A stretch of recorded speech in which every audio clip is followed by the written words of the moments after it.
మళ్ళీ మళ్ళీ చెప్తున్నాను, ఇంకొక ఛానల్లో ఇంకొక నెంబర్లో ఇవి ఎక్కడా దొరకవు, మీకు అందుబాటులో సుధీర్ శర్మ ఇంకెక్కడ ఉండడు. ఎవరన్నా నా పేరు చెప్పి మోసం చేయాలి అనుకుంటే అది మోసం తప్పితే వేరే ఆలోచన కాదు, వేరే మాకు ఏ రకమైనటువంటి సంబంధం లేదు. అది గోకర్ణ యాత్ర కావచ్చు, రాజశ్యామల అమ్మవారి లాకెట్టు కావచ్చు, వారాహి అమ్మవారి లాకెట్టు కావచ్చు, తాయెత్తు కావచ్చు, నాతో అపాయింట్మెంట్స్ కావచ్చు, నాతో కార్స్ కావచ్చు, మరే ఇతర పరమైనటువంటి వ్యవహారాలు ఏవైనా సరే సుధీర్ శర్మతో మాట్లాడాలి, సుధీర్ శర్మతో కాంటాక్ట్ అవ్వాలి, సుధీర్ శర్మ దగ్గర నుంచి వస్తువులు ఏమైనా తీసుకోవాలి, దేవతలకు సంబంధించినటువంటి వస్తువులు అంటే ఒక్కటే నెంబర్ 8143666818. ఈ నెంబర్కి తప్పించి మిగిలిన నెంబర్కి మీరు అపాయింట్మెంట్ తీసుకున్నా నేను మాట్లాడను, డబ్బులు వేసినా నాకు సంబంధం లేదు. ఏదైనా వాళ్ళు వస్తువులు పంపించినా నాకు దగ్గర నుంచి వచ్చినటువంటి వస్తువులు అయితే కావు, నేను తయారు చేసినటువంటి వస్తువులు అంతకంటే కావు. దయచేసి గమనించండి. ఈ యొక్క విషయాన్ని మాత్రం జ్ఞప్తికి పెట్టుకోండి. వేరే నెంబర్స్కి ఫోన్లు చేసి మోసపోకండి. మోసపోయిన తర్వాత మళ్ళీ నా పేరు బయట బదనాం చేస్తే నేను చేయగలిగింది కూడా ఏమీ లేదు. నిర్మోహమాటంగా చెప్తున్నాను, నిస్సంకోచంగా చెప్తున్నాను. ఈ మాటను గమనించండి. చాలామంది నా పేరు చెప్పుకుంటూ ఉన్నారు. ఇప్పుడు చెట్టు పేరు చెప్పుకుని కాయలమ్ముకునే రకాలు చాలామంది ఉంటారు. దయచేసి ఎవ్వరి మాట నమ్మకండి. ఈ నెంబర్కు మాత్రమే ఫోన్ చేయండి. ఈ నెంబర్ ద్వారా మాత్రమే నేను ఇచ్చేటువంటి వస్తువులు ఏవైతే ఉంటాయో అవి మీకు అందుబాటులోకి వస్తాయి. దయచేసి గమనించండి. పదే ఫోన్లు చేయకండి. ఆ నెంబర్కి వాట్సాప్లో మెసేజ్ చేయండి. మీకు కావాల్సిన వివరాలన్నీ కూడా సవివరంగా అందించబడతాయి. తద్వారా మీరు తప్పనిసరిగా తీసుకుంటారా లేదా అనేది మీ అభిప్రాయాన్ని బట్టి ఉంటుంది. విన్భక్తి ప్రేక్షకులందరికీ నమస్కారం. ఈరోజు మనతో ఉన్నారు ప్రముఖ ఆధ్యాత్మికవేత్త, జ్యోతిష్య మరియు వాస్తు పండితులు బ్రహ్మశ్రీ డాక్టర్ శివసుధీర్ శర్మ గురుగారు ఉన్నారు. మాట్లాడదాం. నమస్కారం గురు. శ్రీమాత్రే నమః. శ్రీ గురుభ్యో నమః. గురుగారు, చంద్రగ్రహణం సెప్టెంబర్ 6వ తారీఖు వస్తుంది. అయితే ఈ గ్రహణం ఎఫెక్టు ఏ రాసుల మీద ఏ విధంగా ఉంటుంది, అలాగే ఏ నక్షత్రాల మీద ఏ విధంగా ఉంటుంది, ఎలాంటి జాగ్రత్తలు తీసుకోవాలి? ముఖ్యంగా సెప్టెంబర్ 6వ తారీఖు భాద్రపద శుద్ధ పౌర్ణమి మనకి చంద్రగ్రహణం. నాన్న రాహుగ్రస్త చంద్రగ్రహణం అంటే రాహువు కేతు రెండు గ్రహాలు మారుతూ ఉంటాయి. రెండు కూడా సర్పరూపాలే కదా. కాబట్టి ఈ రాహుగ్రహస్థ చంద్రగ్రహణం వస్తుంది మనకి. ఈ రాహుగ్రస్త చంద్రగ్రహణం ఒక మాట చెప్పాలంటే ఇటీవల కాలంలో ఇంత లాంగ్ టైం అంటే ఎక్కువ టైము ఇన్ని గంటలు ఉండేటువంటి సమయం ఎక్కడా లేదు నాన్న. ఎంత టైం గురుగారు? దాదాపు 4 గంటల పైన. 4 గంటలు? రాత్రి 9:23 దగ్గర నుంచి 1:20 వరకు ఉంది. ఒక రకంగా మంచిదే, చాలా మంచిది. అందులో దీంట్లో మనకి స్పర్శాకాలం, విడుపు కాలం, మోక్షకాలం అని చెప్తాం. మధ్యలో ఉన్మీలన కాలం అని చెప్తాం. ఉన్మీలనం అంటే మధ్యకాలం, స్పర్శాకాలం మధ్యలో ఉండేటువంటి సమయం. ఇది దాదాపుగా 9 నిమిషాల పాటు దగ్గర ఉంది నాన్న. ఈ 9 నిమిషాలు ఉన్మీలన కాలం ఉన్నటువంటి గ్రహణం గత 25 సంవత్సరాలు 30 సంవత్సరాలు ఎక్కడ రాలా. అంత విశేషమైనటువంటి పెద్ద చంద్రగ్రహణంగా మారుతుంది. అది ఆ టైంని ఎలా వినియోగించుకోవాలన్నది కూడా మనం తర్వాత మాట్లాడదాం తప్పనిసరిగా. దీంట్లో ముఖ్యంగా ధనిష్ట, శతభిష ఈ 2 నక్షత్రాల మీద ప్రభావం చూపిస్తూ ఉంది. కుంభరాశిలో ఉండేటువంటి నక్షత్రం, అలాగే మకర రాశిలో ఉండేటువంటి నక్షత్రం. ఇక్కడ ధనిష్ట 4వ పాదంలో, శతభిష 1వ పాదంలో ఈ గ్రహణం ఏర్పడుతూ ఉంది మనకి. వీటి వల్ల ముఖ్యంగా మకర, కుంభ, మీన రాశుల వాళ్ళు ముగ్గురు కూడా జాగ్రత్తగా ఉండాల్సినటువంటి పరిస్థితి. దీంతోపాటు ఇంకా కొన్ని రాశులు ఉన్నాయి. వాటి ప్రభావం చెప్పుకుంటూ పోతే మనం ముఖ్యంగా అసలే మీన రాశి వాళ్ళకి ఏళ్ళనాటి శని, అందులోనూ వాళ్ళ రాశికి 12వ స్థానమైనటువంటి కుంభరాశిలో ఈ గ్రహణం ఏర్పడుతోంది.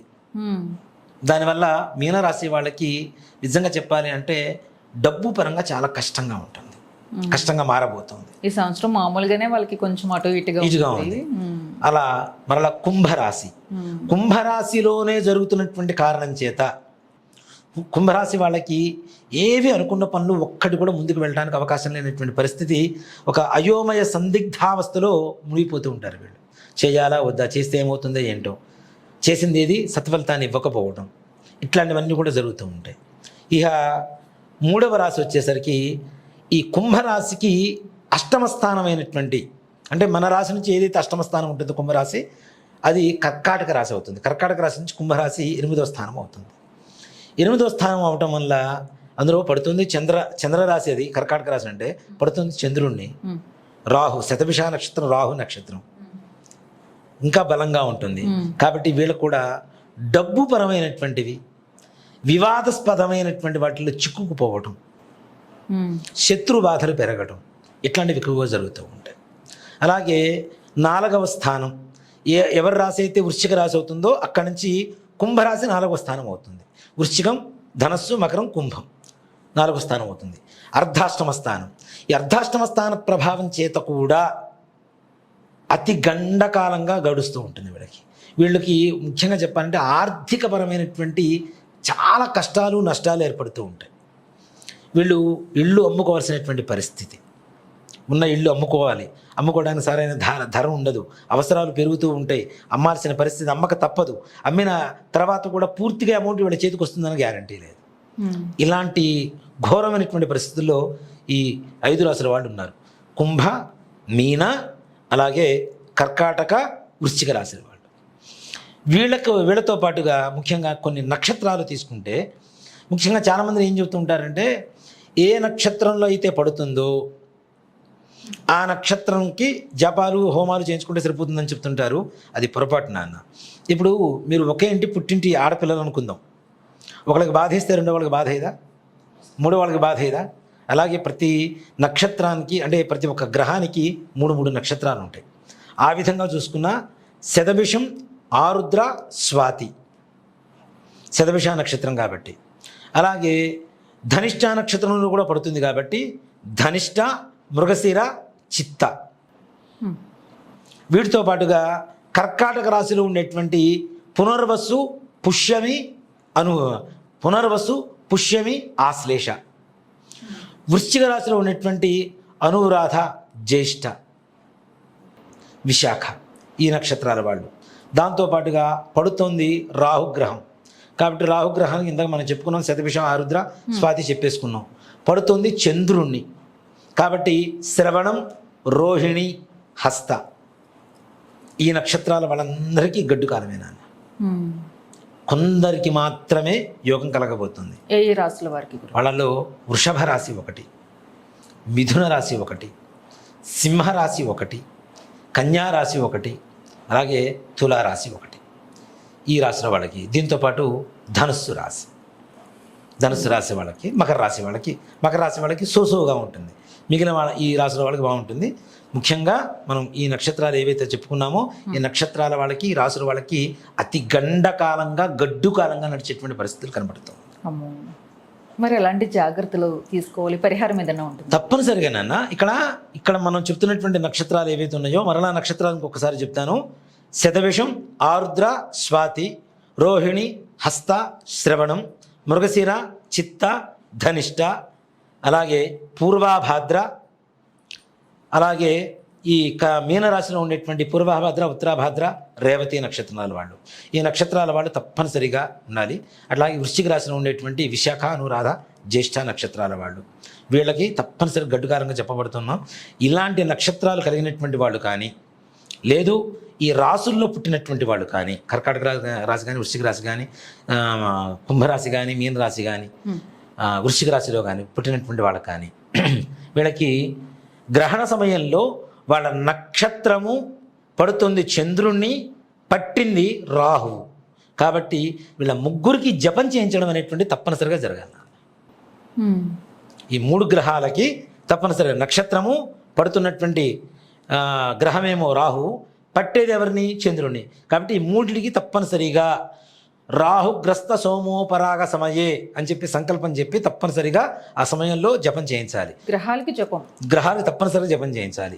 ఎందుకు ఈ జపాలు, హోమాలు ఇవన్నీ ఎందుకోసం అనేటువంటి విషయానికి వస్తేనన్న, గ్రహణ సమయంలో బ్రాహ్మణ జపమే కాదు, మీరు కూడా ఇళ్లలో గ్రహణాన్ని చూడకుండా ఇంట్లో కూర్చొని నామస్మరణ చెయ్యాలి తప్పనిసరిగా ప్రతి ఒక్కరు కూడా.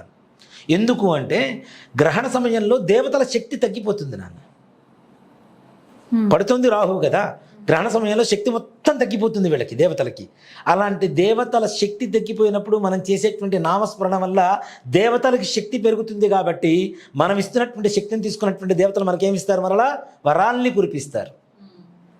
కాబట్టి ప్రతి ఒక్కళ్ళు నామస్మరణ చేయాలి. అందుకనే ఆ మనం చంద్రగ్రహణం కావచ్చు, సూర్యగ్రహణం కావచ్చు, ఆ సమయంలో ప్రతి ఒక్కళ్ళు నామస్మరణ చేయండి, దేవతల హోమాలు చేయండి, జపం చేసుకోవడం ఎందుకు చెప్తాము అంటే దేవతలకి శక్తిని ఇవ్వటం కోసమే చేస్తూ ఉంటాం ముఖ్యంగా. అలాగా ముఖ్యంగా ఈ సమయం ఏదైతే మనకి శ్రావణ భాద్రపద మాసంలో వచ్చేటువంటి చంద్రగ్రహణం ఉందో దాదాపు 4 గంటల చిల్లర ఉంది. 4 గంటలు అంటే చాలా ఎక్కువ నాన్న. దీంతో దాదాపు కదా 4 అవర్స్ అంటే సామాన్యమైన విషయం కాదు కదా. 4 గంటల చిల్లర, 4 గంటలు కూడా కాదు, 4 గంటల చిల్లర ఉంది. అంత గొప్ప సంపూర్ణమైనటువంటి చంద్రగ్రహణం మన భారతదేశంలో కనబడేటువంటి చంద్రగ్రహణం ముఖ్యంగా. దీంతో పాటుగా ఈ చంద్రగ్రహణానికి ఇక్కడ మనం అనుకున్నది ఏంటంటే, నేను ప్రతి సంవత్సరం చేస్తూనే ఉంటాను, ఏ గ్రహణం వచ్చినా సరే తప్పనిసరిగా యజ్ఞయాగాది క్రతువులు ఇట్లాంటివి ఏవైతే ఉంటాయో హోమాలు తప్పనిసరిగా చేస్తూ ఉంటాం, జపం చేయిస్తూ ఉంటాం. జపం కూడా ఎవరి బ్రాహ్మణ వాళ్ళకే ఉంటారు. ఈ జపం పూర్తయిన తర్వాత హోమం చేస్తాం. హోమం పేరు కూడా సకల కష్ట నివారణ హోమం. సకల కష్ట నివారణ హోమం అని చెప్పి అన్ని గ్రహాలకి అక్కడ ఉండేటువంటి మన ఆలయంలో ఉండేటువంటి ప్రధాన దేవత హోమాలు అన్నీ కూడా విశేషంగా చేస్తూ ఉంటాం. తప్పనిసరిగా రాత్రి కాలంలో ఆ సమయంలో జపం చేసుకుంటాం. దేనికంటే ఇది ఒక వరం లాంటిది, భగవంతుడు మనకిస్తున్నటువంటి వరం. భగవంతుడికి శక్తిని సంపాదించేటువంటి శక్తి మనకి ఇవ్వడం భగవంతుడు ఒక వరం లాంటిదే, అదృష్టం. అలాంటి సమయంలో ఎవరైతే ఈ నక్షత్రాల వాళ్ళు జపాలు శాంతులు చేయించుకుంటారో మరుసటి రోజు ప్రొద్దున మరలా తప్పనిసరిగా ఇల్లు మొత్తం కడుక్కొని స్నానం చేసుకొని విడుపు స్నానం చేసి ఇల్లు మొత్తం కడుక్కున్న తర్వాత ఇంట్లో పూజలు అవి చేసుకోవాలి. ఆ తర్వాత వీళ్ళు ముఖ్యంగా బియ్యం, చంద్రుడికి ఇష్టమైనటువంటి బియ్యం, అలాగే రాహుకి ఇష్టమైనటువంటి మినుములు, దాంతోపాటు చంద్రుడిది చిన్న ప్రతిమ దొరుకుతుంది వెండిది, అలాగే నాగ ప్రతిమ, రాహు అంటే నాగు, ఈ నాగ ప్రతిమ దొరుకుతుంది. ఇవి తప్పనిసరిగా బ్రాహ్మడికి దానం ఇవ్వడం అనేటువంటి చేయాలి. జపం చేయించుకున్నటువంటి ప్రతి ఒక్కళ్ళు కూడా తప్పనిసరిగా ఇవి చేయాలి. మన ఆలయం దగ్గరకు వస్తే మనం ఇప్పిస్తాం, లేదు మీకు దగ్గరలో ఉన్నటువంటి ఆలయంలో మీరు ఇచ్చుకున్నా దానివల్ల ఆ ఫలితం కలుగుతుంది. కాకపోతే ఒకటి చెప్తాను, తీర్థం తీసుకుంటే ఇంకా మంచిది. జపం చేసిన తీర్థం ఉంటుంది, ఆ తీర్థం తీసుకొని హోమ భస్మం పెట్టుకున్నాను అనుకోండి, అంతకు మించి ఏం కావాలి మనకు ఉంటే రాబోయే జరిగింది కదా ఆ గ్రహణ సమయంలో చేసింది. ఒకటి చెప్తా, ఒకసారి చేస్తే 1,000,000 సార్లు చేసినంత ప్రభావం కలుగుతుంది నాన్న. కాశీలో మనం కూర్చొని 1,000,000 పంచాక్షరి జపం చేస్తే ఎంత ఫలితం కలుగుతుందో గ్రహణ సమయంలో మన నక్షత్రాల పేరులతో మనం చేయించుకునేటువంటి జపశాంతులు కావచ్చు, హోమాలు కావచ్చు, మనం చేసేటువంటి నామస్మరణ కావచ్చు, అంత ప్రభావాన్ని చూపిస్తాయి. రాబోయేటువంటి కష్టాన్ని నివారణ చేయటం, అలాగే సుఖశాంతులను ఇవ్వటం, ఆ గ్రహ అరిష్టాలు ఏవైతే ఉంటాయో వాటిని దూరం చేయడం అనేటువంటిది ఈ యొక్క గ్రహణ శాంతుల ద్వారా మనం చేయించుకోవడానికి అవకాశం ఉంటుంది. ఎవరైనా చేయించుకోవాలనుకున్న వాళ్ళు తప్పనిసరిగా మనం సంప్రదించవచ్చు. మనము ప్రతిసారి చెప్తూనే ఉంటాం, 8143666818 ఈ నెంబర్కి ఫోన్ చేయండి, గోత్రనామాలు పంపించండి. మరుసటి రోజు రాగలిగితే తప్పనిసరిగా రాండి, వచ్చి మీరు గోత్రనామాలతో చేసినటువంటి తీర్థం తీసుకోండి, చక్కగా హోమ భస్మం తీసుకోండి, దానం ఇచ్చేసేయండి, మరలా ఇంటికి వెళ్ళి స్నానం చేయండి, తల స్నానం చేయండి, చాలా ప్రశాంతంగా ఉంటుంది. నిజంగా చెప్పాలి అంటే గ్రహణం చంద్రుడికి పట్టి వదిలితే ఇవన్నీ చేయించుకున్న తర్వాత మనల్ని ఏదో గ్రహం వదిలినట్టుగా అంత ప్రశాంతమైనటువంటి వాతావరణానికి వెళ్తాం మనం. అంత గొప్పగా ఉంటుంది నాన్న. నిజంగా అంటే దీన్ని నేను అనుభవిస్తూ ఉంటా. నాకు ప్రతినిత్యం జపం చేసుకుంటాం రాత్రి సమయంలో. దీనికంటే గ్రహణ సమయంలో చేసినటువంటి ఫలితం ఏదైతే ఉంటుందో మరలా గ్రహణం వచ్చేంత వరకు దీని ఫలితాన్ని నేను అనుభవిస్తూనే ఉంటాను తప్పనిసరిగా. ఎంత ప్రశాంతంగా ఉంటుంది రాత్రి సమయం, ఎవ్వరు డిస్టర్బ్ చేయరు. మన టెంపుల్లో కూర్చుంటాం, ఇక్కడ అన్ని టెంపుల్స్ క్లోజ్ చేస్తారు, రాహుకేతువులు. ఇక్కడ మనం దర్భ కూడా వేస్తూ ఉంటాం నాన్న. దర్భ తప్పనిసరిగా మనం తినేటువంటి నిలువ ఉండేటువంటి పదార్థాలు వేస్తూ ఉంటాం. దర్భ కూడా చాలా పవిత్రమైనది, అమృత తుల్యమైనటువంటిది, అమృత సమానమైనటువంటిది. రాహు అంటే సర్పం కాబట్టి సర్పం విషం చిమ్ముతూ ఉంటుంది కాబట్టి ఈ దర్భ మనం ఎప్పుడైతే ఈ నిల్వ ఉన్నటువంటి పదార్థాలు వేస్తున్నామో ఆ విషపూరితమైనటువంటి లక్షణాలు దాంట్లో కలగకుండా అది అమృతంలాగా ఉంటుంది. మరలా తర్వాత రోజు మనం వాడుకోవడానికి పనికి వస్తూ ఉంటుంది. పాలల్లో వేస్తాం, పెరుగులో వేస్తాం, పచ్చళ్ళలో వేస్తూ ఉంటాం. అట్లానే ప్రతి దాంట్లో, అలానే దేవాలయాల మీద కూడా వేస్తారు. అన్ని ఆలయాలు మూసివేస్తారు. మనది ఓపెన్ టెంపుల్ కాబట్టి హాయిగా ప్రశాంతంగా మన దగ్గర జపం చేసుకుంటాం. మరుసటి రోజు పొద్దున్నే చక్కగా అదొక అదృష్టం మనకి. నిజంగా నాన్న నిజంగా. చాలా ఎంత బాగా ప్రతిసారి దాదాపు ఒక 15-20 మంది బ్రాహ్మణులు ఉంటారు మనకి చుట్టూ. 15-20 మంది బ్రాహ్మణే కాదు, ఎంతమంది జపం చేయించుకుంటూ ఉంటారో అంతమందికి బ్రాహ్మణులు మీరు పెడతాం. మామూలుగా మంచి తిథి నక్షత్రం వస్తేనే వదలరు, అలాంటిది గ్రహణం రోజు ఎట్లా అసలు ఆ టైంని అస్సలు. మన శ్రావణ పౌర్ణమి మనం వెళ్దాం అనుకున్నాం గోకర్ణం, కానీ అసలు అనుకున్న తర్వాత వెళ్లకుండా ఉండడం కరెక్ట్ కాదు. స్వామివారిని దర్శనం చేసుకోవాలి, మరలా బ్రహ్మాండమైన దర్శనం. అది కూడా ఎలా వెళ్ళారు? అంతకు ముందు అమావాస్యకి ఒక ఆయన తీసుకువెళ్ళారు. ఆయన కోరిక ఆయన అనుకున్నది వెంటనే, ఆయన కొంచెం ఏపీ పర్సనే, ఆయన అనుకున్నది వెంటనే అయిందని మళ్ళీ పౌర్ణమికి గురువు గారితో ఫ్లైట్ టికెట్స్ అన్ని అరేంజ్ చేసుకుని గురువు గారిని వేసుకుని వెళ్ళిపోయారు. రాబోయే రోజుల్లో సినిమా యాక్టర్స్ రాబోతున్నారు నాన్న. నేను ఒక సీరియల్ యాక్టర్స్ ఆల్రెడీ చాలా మంది వస్తున్నారు. మాట చెప్పాలంటే బయటికి ఒక చెప్పాలి అని మెగా ఫ్యామిలీ నుంచి ఒక జాతకం నా దగ్గరకు వచ్చింది. అవునా? వాళ్ళు కూడా వస్తా ఉంటున్నారు. వాళ్ళు కూడా పర్సనల్గా మేము చేయించుకుంటాం తప్పనిసరిగా. మీరు చెప్పిన విధానం బాగుంది. మన వీడియో చూసే వాళ్ళ మేనేజర్ ఎవరికో నా నెంబర్ ఉంది వాళ్ళ దగ్గర, నాకు తెలుసు అని చెప్పి నా నెంబర్ ఇస్తే వాళ్ళు ఫోన్ చేశారు. మెగా ఫ్యామిలీ నుంచి ఒక హీరో వస్తున్నారు, పేరు చెప్పడం దేనికి కానీ వస్తున్నారు. అంటే అట్లాంటి వాళ్ళు కూడా ఎవరైనా బాధలే కదా గురువు, అంతే కదా నాన్న. సో కాబట్టి అలాంటి సమయంలో నిజంగా నాకు ఛాన్స్ లేదు, కానీ ఉంటే మళ్ళీ గోకర్ణం వెళ్తాను. పౌర్ణం వెళ్ళి అక్కడ జపం చేసుకుంటే ఇంకా బాగుంటుంది. కాకపోతే ఇక్కడ ఇంతమంది ఉంటారు కాబట్టి తప్పదు, చాలా మంది నమ్ముకొని ఉంటారు కాబట్టి. అందులో మన దేవాలయంలో చేయడం మనకి మన దేవాలయానికి రెండింటికి మంచిగా భావిస్తూ ఉంటాం కాబట్టి తప్పనిసరిగా రాండి. ఎటువంటి పరిస్థితుల్లో ఈ నక్షత్రాల వాళ్ళు, ఈ రాసుల వాళ్ళు ఈ సకల కష్ట నివారణ హోమం ఏదైతే ఉంటుందో హోమ కార్యక్రమాల్లో గోత్రనామాలతో పాల్గొనండి. అలాగే మీ నక్షత్రాల వాళ్ళు తప్పనిసరిగా మీ పేరుతో జపం చేయించుకోండి, జపం చేయించి దానం ఇవ్వండి. ఇస్తే తప్పనిసరిగా కష్టాలు దూరం అవుతాయి అనేది మాత్రం సత్యం నాన్న, దాంట్లో ఏమాత్రం కూడా అబద్ధం లేదు. జనరల్ గా గ్రహణం అంటే కొంచెం భయపడే ఆలోచన వస్తుంది, కానీ నిజంగా ఇప్పుడు మీరు చెప్తుంటే చాలా అదృష్టం ఆ టైం అనిపిస్తుంది. చాలా చక్కగా వినియోగించుకోవడానికి, సద్వినియోగపరుచుకున్న వాళ్ళకి సువర్ణ అవకాశం, అంతకుమించి ఇంకేం లేదు.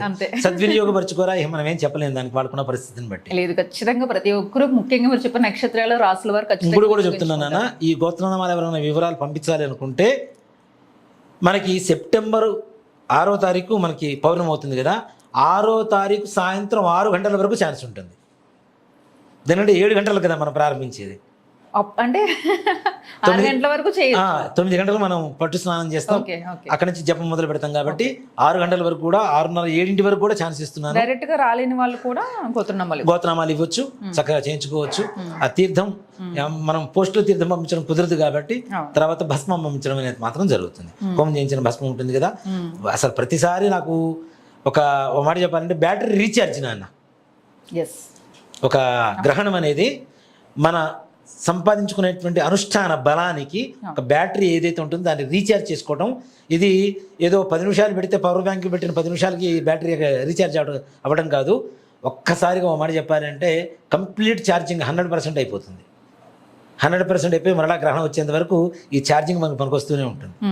రోజు మీరు నిత్యంగా మామూలుగా రోజు పూజలు హోమాలు జపమ చేసుకున్న వాళ్ళు మీకే చాలా కావాలంటే మాకెంత కావాలి గురువు? చాలా పవిత్రమైంది. ఆ రోజున సంపాదించుకున్న బలం నిజంగా చాలా గొప్పగా ఉంటుంది. ఒక్కసారి అనుభవిస్తే తెలుస్తుంది ఆ బలం ఏంటనేది. వంశీ వీళ్ళు అంతకుముందు వీళ్ళు మామూలుగా పురోహితంలో రాకముందు పెద్దగా దాని నుంచి పెద్ద ప్రిఫరెన్స్ ఉండేది కాదు. సత్యం ఆయనే. సో కాబట్టి ఆ తర్వాత దాని ప్రాధాన్యత తెలిసిన తర్వాత వాళ్ళు కూడా వచ్చి కూర్చొని జపం చేసుకొని హాయి ప్రశాంతంగా ఉంటున్నారు. నిజంగా చాలా బాగుంటుంది. చేయించుకోండి, దాని ఫలితాన్ని పొందండి అంతే. అలాగే గురుగారు, రేపు సెప్టెంబర్ 6న వస్తున్న చంద్రగ్రహణం ప్రభావం అంటే ఓవరాల్గా ఎలా ఉంటుంది? ఆ గ్రహణ సమయాన్ని ఎలా వినియోగించుకోవాలి? ముఖ్యంగా గర్భిణీ స్త్రీలు వీళ్ళందరూ ఎలాంటి జాగ్రత్తలు తీసుకోవాలి? ముఖ్యంగా నాన్న, మనం సైన్స్ గ్రహణానికి పిల్లలకి ఏంటి సంబంధం అని చెప్పి అడుగుతూ ఉంటుంది. గ్రహణం మొర్రిపోవటం అంటారు చాలామందికి. మొర్రి అంటే ఇక్కడ ఈ నోరు కావచ్చు, కళ్ళు కావచ్చు, చెవు కావచ్చు, ఇట్లా మొర్రిపోతూ ఉంటుంది కొంతమందికి. ఏమైందంటే గ్రహణం సోకింది అని చెప్తాను. నాన్న ఒకటి చెప్తానన్న, మనం రాహుకేతువులుగా భావిస్తున్నాం గ్రహణాన్ని పట్టేది. వాళ్ళు ఒక సైంటిఫిక్ రీజన్తో చెప్తున్నారు. గ్రహణాన్ని అంతకుముందు ప్రతి ఒక్కళ్ళు చూసేవాళ్ళు. ఇప్పుడు ఈ మధ్య కాలంలో ఎక్స్రేలు పెట్టుకొని చూడండి, అవి పెట్టుకొని చూడండి, ఇవి పెట్టుకొని చూడండి, డైరెక్ట్ చూడొద్దని చెప్తున్నారు. అంటే సైన్స్ భయపడుతుందా లేదా? ఆకాశంలో జరిగేటువంటి ఒక వింతకి సైన్స్ భయపడుతుందా లేదా? భయపడుతుంది. మరి భయపడాల్సిందే, దేనికంటే అది నిజం కాబట్టి. దేనికంటే ఇక్కడ చంద్రగ్రహణ సమయంలో రాహువు కేతువు అని చెప్తూ ఉన్నాం, మనం సర్పం అని చెప్తూ ఉన్నాం. ఆ విషపూరితమైనటువంటివి అన్నీ కూడాను భూమి మీద పడుతూ ఉంటాయి. ఇప్పుడు ఆ చంద్రగ్రహణాల ద్వారా ఏవైతే ఉంటాయో అది మింగుతూ ఉంటుంది కాబట్టి, గ్రహిస్తూ ఉంటుంది కాబట్టి ఆ సమయంలో విషపూరితమైనటువంటి విషతుల్యమైనటువంటి వాతావరణం అంతా కూడాను ప్రకృతి మొత్తం కూడా విషతుల్యంగా మారుతుందని చెప్తూ ఉంటాం మనం. కానీ సైన్స్ పరంగా కూడా ఇవి ప్రూవ్ చేసుకున్నారు నాన్న వాళ్ళు. ఎలా అంటే ఆ సమయంలో రాహువా కేతువా తీసి పక్కన పెడితే వాళ్ళ సైన్స్ రీత్యా చంద్రగ్రహం ఎక్కడైతే కనపడటం లేదో, ఏదైతే ఒక గ్రహం మూసివేస్తుందో దానివల్ల భూమి మీద ఉండేటువంటి ప్రకృతి వికృతిగా మారుతుంది అనేటువంటిది వాడు ఒప్పుకుంటున్నారు తప్పనిసరిగా. వికృతిగా మారిపోతుందని చెప్తున్నారు. నాన్న ఒకటి చెప్తాను నాన్న, సైన్స్ గొప్పదా శాస్త్రం గొప్పదా అంటే సంవత్సరం 2-3 సంవత్సరాల ముందు అట్లానే బుట్టేవారిదని 100 సంవత్సరాల పంచాంగం ఉంది. 100 సంవత్సరాల ముందు రాబోయేటువంటి గ్రహాన్ని ఎలా రాశారు నాన్న శాస్త్రజ్ఞులు? ఇది సైన్సా శాస్త్రమా? మరి శాస్త్రం. ఇప్పుడు మనం చెప్పిన తర్వాత ఫలానా రోజు చంద్రగ్రహణం చెప్పి మీడియాలు మొత్తం వస్తాయి, అవునా? మరి 100 సంవత్సరాల పంచాంగం ఎలా రాశారు నాన్న? ఈ లగ్నం ఈ టైంకి ఉంది, ఈ లగ్నం ఈ టైంకి ఉందని 100 సంవత్సరాల ముందు ఎలా రాశారు నాన్న? ఈ గ్రహణం ఈ సమయంలో వస్తుంది అని 100 సంవత్సరాల ముందు ఎలా రాయగలిగారు నాన్న? ఖగోళ శాస్త్రాన్ని కనుక్కున్నటువంటి మన శాస్త్రజ్ఞులు ఏవైతే ఉన్నారో, మన శాస్త్రం, మన ధర్మం ఏదైతే ఉందో తద్వారా గ్రహణాలు ఎప్పుడు రాబోతున్నాయో ముందుగానే పసిగట్టగలుగుతుంది. పంచాంగం మనకి ఎప్పుడు వస్తుంది నాన్న? దాదాపు డిసెంబర్లో వచ్చే నెక్స్ట్ ఇయర్ పంచాంగం వస్తుంది. మరి డిసెంబర్లోనే నెక్స్ట్ ఇయర్ రేపు సెప్టెంబర్లో 6వ తారీఖు రాబోయేటువంటి ఈ గ్రహణాన్ని డిసెంబర్లో విడుదలవుతుంది పంచాంగం అంటే వాళ్ళు ఎన్ని రోజుల ముందు నుంచి రాస్తున్నారు, దాన్ని గణితం వేస్తున్నారు, ఎన్ని రోజులు ప్రింట్ చేశారు, డిసెంబర్లో మనకి బుక్ స్టార్స్లోకి వస్తుంది అంటే దాదాపు సంవత్సరం ముందే వాళ్ళు లెక్కించి చేస్తున్నారుగా, అవునా? మరి ఏ శాస్త్రం, ఏ సైన్స్ చెబుతుంది వాళ్ళకి? దీన్ని బట్టి శాస్త్రం గొప్పదా సైన్స్ గొప్పదా? అవునా కాదా? మరి ఆ శాస్త్రం వాళ్ళు సైంటిఫిక్ రీజన్ అంటే సైంటిఫిక్గా కూడా ప్రూవ్ అయింది నాన్న. ఆ సమయంలో పిల్లల మీద లోపల వీళ్ళు చాలా సెన్సిటివ్గా ఉంటుంది పిండం, అవునా? ఆ పిండం సెన్సిటివ్గా ఉన్నప్పుడు ఇలాంటి రకమైనటువంటి కిరణాలు వాళ్ళ మీద పట్టడం ద్వారా వాళ్ళకు ఉండేటువంటి అవయవ లోపాలు ఏర్పడటానికి అవకాశం ఉంటుంది అని చెప్పి గర్భిణీ స్త్రీలు ఎవరైతే ఉన్నారో వాళ్ళు కానీ, పెద్దవాళ్ళు తినకుండా ఉండలేనటువంటి వాళ్ళు కానీ చక్కగా సాయంత్రం 6 గంటల గల తినేసి పడుకోవడం ఉత్తమం, మళ్ళీ మరుసటి రోజు పొద్దుటి వరకు. ఇప్పుడు కొంతమంది మేము సూర్యగ్రహణం వస్తుంది, చంద్రగ్రహణం వస్తుంది, తినకూడదు అనుకుంటారు కదా. తినకుండా ఉండలేనటువంటి వాళ్ళు ఉండండి, తినకుండా ఉండలేము మేము ఉండాలి తినాల్సింది అనుకునేటువంటి వాళ్ళు సాయంత్రం 6 గంటల లోపలే తినండి. ఏ టైంకి పడుతుంది గురుగారు ఎగ్జాక్ట్గా? రాత్రి 9:26 దగ్గర నుంచి 1:23 వరకు ఉంది నాన్న సంపూర్ణంగా. కాబట్టి గర్భిణీ స్త్రీలు జాగ్రత్తగా ఉండాలి తప్పనిసరిగా. ఎటువంటి పరిస్థితిలో అటు ఇటు కదలటాలు ఏం లేదు, సైన్స్ వచ్చింది, ఈ గ్రహణం పెద్ద లెక్క కాదు అనుకొని అనవసరంగా కష్టాల పాలవ్వకండి. మీరు కష్టాల పాలవటం కాదు, లోపల ఉండేటువంటి బిడ్డ కూడా సుఖంగా సంతోషంగా ఉండాలి, ఆరోగ్యవంతంగా ఉండాలి. దీని ద్వారా ఇప్పటికే మనం తింటున్నటువంటి తిండి వల్ల, పిలుస్తున్న గాలి వల్ల కలుషితం అయిపోయి పుట్టేటువంటి పిల్లల ఆటిజంతో హైపర్ యాక్టివ్తో పుడుతున్నారు. అసలు సర్వసాధారణంగా పుట్టడం లేదు, ఆరోగ్యవంతంగా ఉండలేదు. చిన్న పిల్లలను మన ఒక పిల్ల వచ్చింది నా దగ్గరికి, 8 ఏళ్ళు, షుగరు 490 ఉంది. 8 ఏళ్ల పాప. అయ్యో రామా, ఇంకేం చెప్పాలి నాన్న? అలాంటి సెన్సిటివ్గా ఉన్నటువంటి అనారోగ్య పరిస్థితి. 8 పాపకి షుగర్ 490. అయ్యి బాబోయ్, షుగర్ ఫ్యాక్టరీనే ఏకంగా. అంత సెన్సిటివ్గా ఉంటున్నటువంటి అనారోగ్యమైనటువంటి పరిస్థితులు మనం నడుస్తున్నాం, ఆరోగ్యం లేదు. కాబట్టి ఇలాంటి పరిస్థితుల్లో జాగ్రత్త తీసుకోవడం హిందూ ధర్మం ఏదైతే చెప్తుందో దాన్ని పాటిస్తే తప్పనిసరిగా మంచి జరుగుతుంది. తప్పితే ఇప్పుడు నిజంగానే ఒక సాయంత్రం 6 గంటల నుంచి ఉదయం 6 గంటల వరకు పడుకున్నారు, తప్పేంటి? దానివల్ల పోయే ప్రమాదం ఏం లేదుగా, ఇంకా మంచిగా జరుగుతుందిగా. అది కాదని ధిక్కరించి మేము చూస్తాం, టీవీలో చూస్తాం, బయట చూస్తాం, మేము ఎక్స్రేలు పెట్టుకొని చూస్తాం. ఇవన్నీ ఇలాంటి పిచ్చి పనులు చేయకండి దయచేసి. గ్రహణ సమయంలో ఎవరైనా ఇంట్లోంచి బయటికి రాకుండా ఇంట్లో కూర్చొని చక్కగా జపం చేసుకోండి, దేవుడి ముందు కూర్చోండి, చక్కగా దీపం పెట్టుకోండి, ఒకటి పెట్టుకొని హరే రామ రామ రామ హరే హరే, హరే కృష్ణ కృష్ణ కృష్ణ హరే హరే అనే నామం చేయండి. దాంతోపాటు శ్రీరామ రామ రామేతి రమే రామే మనోరమే సహస్రనామ తత్తుల్యం రామ రామ వరాన్ అనేటువంటి శ్లోకాన్ని చదువుకోండి. ఓం నమో నారాయణాయ అష్టాక్షరి మంత్రాన్ని చదవండి. ఓం నమ శివాయ అనేటువంటి మంత్రాన్ని చదువుకోండి. ఓం ధూమ్ ధూమావతే స్వాహ అని చెప్పి ధూమావతి అమ్మవారిని చేయండి. ఎవరైతే గ్రహణ సమయంలో జపం చేస్తారో వాళ్ళకి ఆ దేవత సిద్ధి పొందుతుంది, గ్యారంటీ. పిలిస్తే పలుకుతుంది. అంత గొప్ప సమయం గ్రహణ సమయం. దేవతలు మనకి సొంతం అవ్వటం కోసం ఒక చంద్రగ్రహాన్ని, చంద్రుడు కూడా దేవుడే కదా, చంద్రుడిని రాహువు గ్రహించేటువంటి సమయాన్ని ఒక వరంగా మనకు ప్రసాదిస్తున్నప్పుడు దాన్ని సద్వినియోగపరచుకుపోవడం అనేది మన దౌర్భాగ్యం. కాబట్టి దయచేసి గుర్తించండి, ఆ సమయంలో ఎవరు బయటకు తిరగండి, తప్పనిసరిగా ఇంట్లో కూర్చొని నామస్మరణ చేసుకోండి. దానివల్ల చాలా బాగుంటుంది, మీ ఇంటికి వంటికి చాలా మంచి బలం చేకూరుతుంది, ఆరోగ్యం ఉంటుంది, పుట్టబోయేటువంటి పిల్లలు కూడా సంపూర్ణమైనటువంటి ఆరోగ్యంతో పుడతారు. ఇప్పుడు మీరు చెప్పిన మంత్రాలు ఏ మంత్రమైనా జపించవచ్చు, వాళ్ళకి ఇష్టం వచ్చిన మంత్రం నాన్న, ఓం దుం దుర్గాయే నమః, ఏ మంత్రం, ఏ దేవుడి మంత్రం కావాలో వాళ్ళకి ఇష్టదేవత ఉంటుందో, సుబ్రహ్మణ్య భుజంగ స్తోత్రం చేసుకోండి, సుబ్రహ్మణ్య అష్టకం చేసుకోండి, పిల్లలకు చదువు రావాలి, మేధా దక్షిణామూర్తి శ్లోకాన్ని వినిపించండి, చదవండి, లేదు ఏది కావాలంటే అది తప్పనిసరిగా చేసుకోండి. ఆ దేవత నిజంగా చెప్తున్నాను నాన్న, ఇప్పుడు చాలామంది అంటుంటారు కదా, మీరే కామెంట్స్లో చూస్తూ ఉంటారు, మీరు అమ్మవారిలాగా ఉంటారు, మిమ్మల్ని చూస్తుంటే అమ్మవారిని చూస్తున్న ఫీలింగ్ కలుగుతుంటుంది. మనకి చెప్పాల్సిన అవసరం లేదు, మన విజయవాడ వరలక్ష్మి గారు అయితే చెప్పాల్సిన అవసరమే లేదు, ఏ ఫోటో పెట్టినా అమ్మ కనబడుతుంది అయ్యా అని చెప్పి కామెంట్ పెడుతూ ఉంటుంది. ఆ కళ కొట్టొచ్చినట్టు కనబడుతుంది. ఇవన్నీ ఎక్కడి నుంచి వస్తాయి?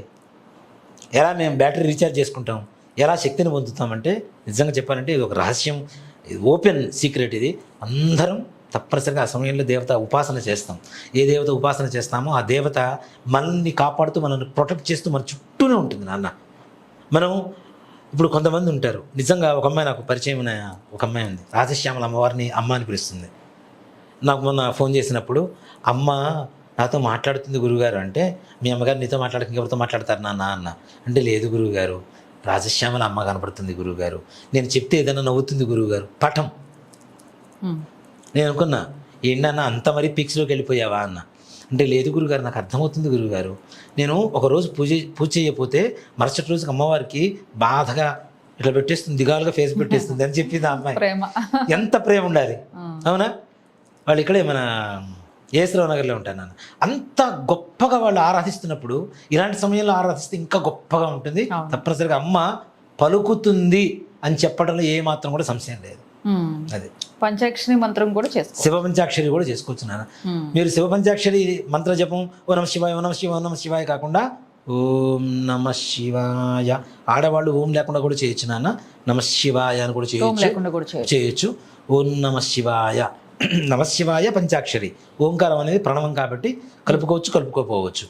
ఓం నమ శివాయ, ఓం దుం దుర్గాయై నమః, ఇట్లా ప్రశాంతంగా చేయండి, హడావుడి పడి చేయొద్దు.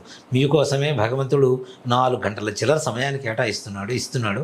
ఆ వరప్రసాదాన్ని అందుకోండి, చక్కగా సద్వినియోగపరచుకోండి. గ్రహణం పూర్తయిన తర్వాత ఎలాంటి జాగ్రత్తలు?